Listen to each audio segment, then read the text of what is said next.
বারটা ছিল বৃহস্পতিবার। সকাল থেকে হচ্ছে প্রচণ্ড মুষলধারে বৃষ্টি। আর আজকে সকালে ব্রেকফাস্টে ছিল আমাদের মোগলাই আর আলুর তরকারি। এটা বাড়িতেই বানানো, মা বানিয়েছিল। তারপর খেয়ে দিয়ে রেডি হয়ে নিলাম।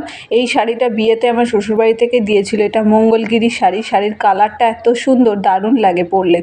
আর তারপর আমি রেডি হয়ে নিচ্ছি, কারণ এখন বেরোতে হবে, একটা কাজ আছে।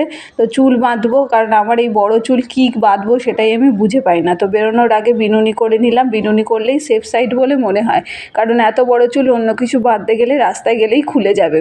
তো তাড়াতাড়ি করে বিনুনি করে আমি বেরিয়ে পড়লাম। আর বাইরে যেহেতু বৃষ্টি পড়ছিল, সেই জন্য ছাতা নিয়েই বেরোলাম, না তো ভিজে যাব। আর সমস্ত কিছু খাটের ওপর ছড়ানো রয়েছে, এই জিনিসগুলো আমাকে নিয়ে যেতে হবে এখন। সব ডকুমেন্টসগুলোও লাগবে। তো আজকের ভিডিওটা কেমন লাগলো তোমরা অবশ্যই কমেন্টে জানিও। আর ভিডিও যদি ভালো লাগে তাহলে অবশ্যই আমার চ্যানেলটাকে সাবস্ক্রাইব করে দিয়ে পাশে থেকো। দেখা হচ্ছে পরের ভিডিওতে। সবাই খুব ভালো থেকো, সুস্থ থেকো।